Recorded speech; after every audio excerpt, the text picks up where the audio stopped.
have to multiply that by. Right now it's a radian. I want to make it a degree. 180 over pi. Now guys, the way I keep it straight, the way I know that you don't multiply by pi over 180, because JP, I know those pi's have got to cancel. And if this one's on the top, I know it's got to be on the bottom over here. That's how I remember. All right, somebody type that one in. Let's get us an answer. 115. 315. 350? 315. 315. All right, so that's number one. All right, good. Y'all do number two, and we'll just talk about it. I won't have to write it down. 23 pi over 18 times 180 over pi. All right, give me an answer on number two. 230. 230.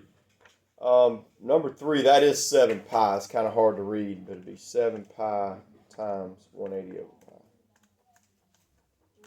All right, number three is big number. What you got? 1,200. Yep, 1260. All right, so again, good. Nobody should mess up on that tomorrow. All right, number four.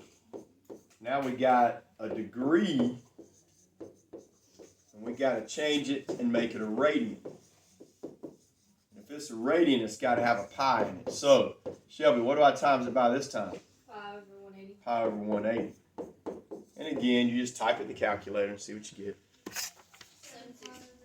210 times pi over 180. 7 pi over 6 is correct. All right. Caleb, you do number 5 for me. Tell me what you get. Negative 270 times pi over 180.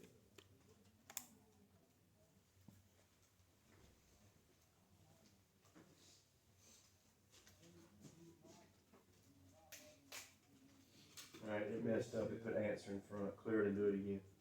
There you go. Do it again.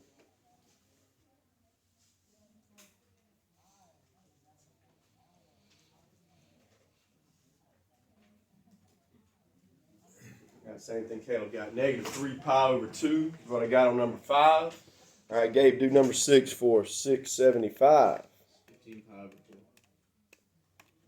15 pi over 4. All right, feel good about the first 6. Nobody's messing up on that. Let's go to 7. All right, 7 is what we just did. That's you guys finding the reference angle. Y'all, well, I'm going to get the unit circle up here. Y'all go ahead and do 7, 8, 9, 10. Just write the reference angle out beside it. You don't have to show any work on these. All right, and then we'll check your answers. See if y'all missed any.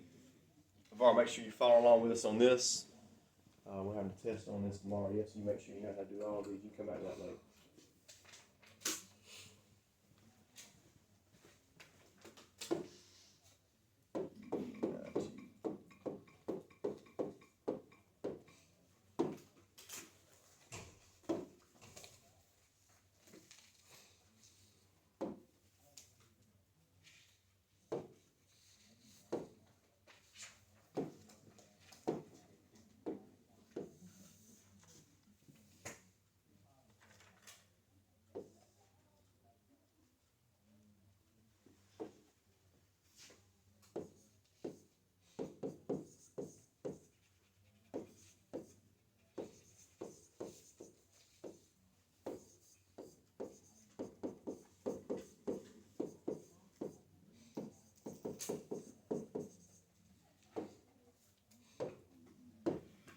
All right, number 7, negative 120. Here's positive 120.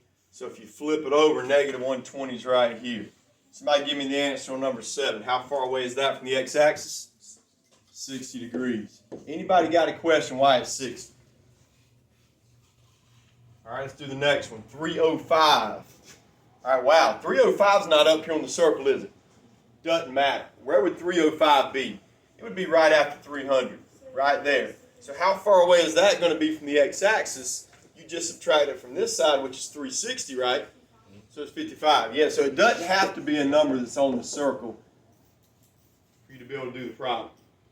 All right, 9, 3 pi over 4. Josh, what you got for an answer? Number 9. Yep. 45 degrees is correct. Do I need to show that one? And last, we got 5 pi over 3. Peter, what's your answer on that one? Number 10. 60 degrees is correct. Guys, do we need to discuss any of those? Y'all got 4 of those on the test. Go ahead. On the right side, If it's on the right side here, you subtract from the closest x-axis, which is 360 degrees there. If it's over here, either one of these quadrants, you subtract from 180. Now, if it's in this quadrant, you subtract from 0, because this side is 0, and when you go around, this side is 360. All right, everybody good on those? All right, let's go ahead and flip over and do the back. I'm going to finish my video with just the back. I think y'all are good on 11 through 26. What we had the quiz over, I'm just going to walk around and check everybody's work on that. But I need to make a video on the back. So let's do the back. This is what we did yesterday. Y'all seem to understand it really well. I'm going to do 27 first. Negative 6 and 8. I got x, I got y. We got to find the radius. Now you guys see it's got an XY axis over here. You do not have to draw a triangle on this one. All right, LeVar, do you remember, because I know you've been out a little bit, do you remember how to find the radius? A squared plus B squared. All right, let's do it. A squared plus B squared equals C squared. How you doing to draw a triangle? All right, you got to draw a triangle on number 28 because it gives you this thing right here on the end of the problem, Gabe. I'll show you in a minute. But that shows where the triangle has to go. I mean, you can draw a triangle on 27. You just don't have to. All right, I got 100. What's the square root of 100? 10. So, does everybody understand how we found the radius? All right, you got one of those tomorrow on the test, just one. All right, so now we got to write down. Do you have to write down your 6 trig functions? Nope, I got them written down for you on this one.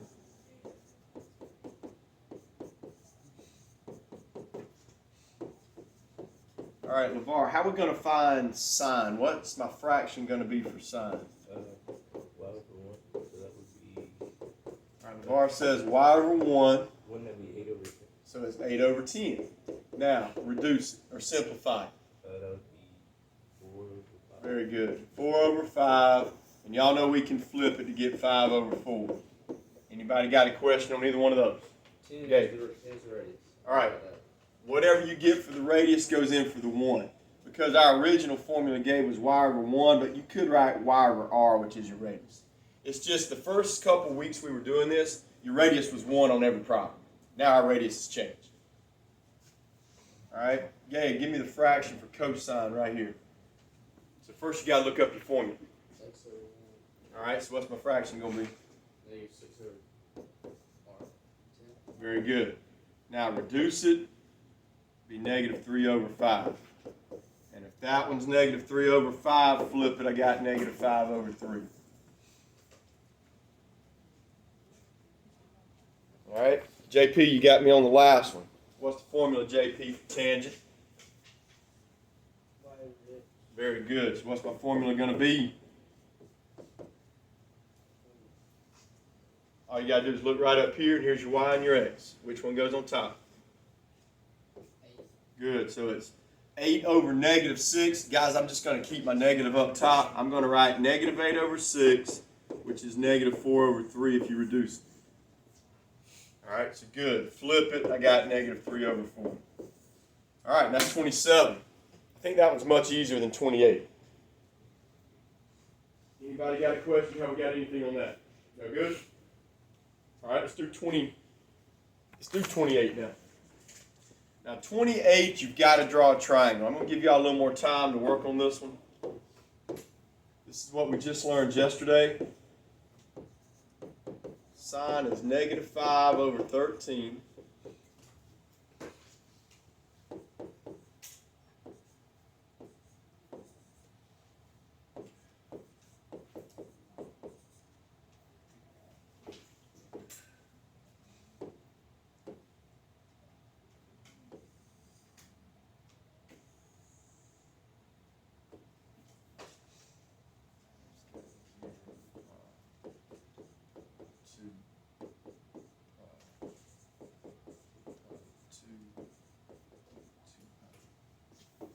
All right, now on number 28, you guys are going to have to write down your trig functions. I should have wrote that down when I did it.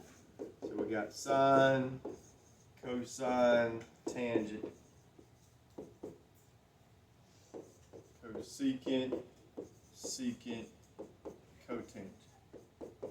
All right, so write those down. See if you guys can figure out where the triangle goes. This is the...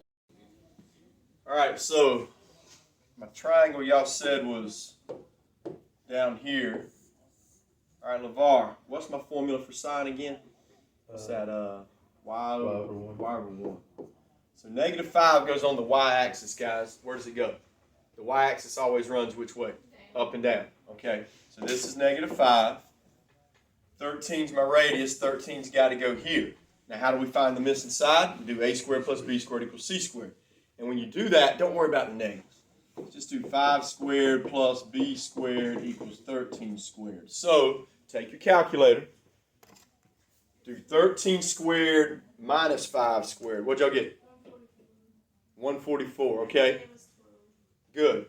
All right, now, I showed y'all this yesterday. Look at it. We got to do something with the 12. Somebody tell me, not Peter. I already talked to him about it. Right. If it's going backwards, you got to see that and know, okay, that's going to be a -12. And if you don't do that tomorrow, you're going to miss 4 of these answers down here. Anybody got a question why that's a -12? Now, I had kids in other classes say yesterday, they had a question. They said, look, why isn't the 13 negative? It's going backwards, isn't it? It's going down. The hypotenuse is never negative. It's always positive. It's always the radius. The only ones you have to worry about is the x-axis and the y-axis being negative. All right, now look, they're giving us one answer. They're saying sine is -5 over 13. So that goes here. I flip it, I got -13 over 5. All right, you guys find the other 4 now.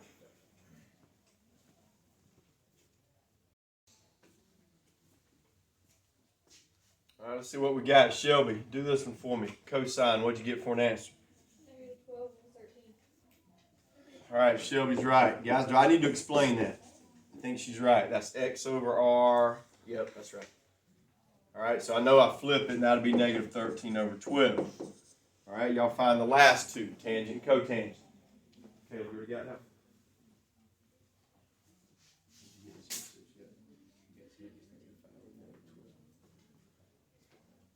All right, Caleb's got this. Watch this, Caleb.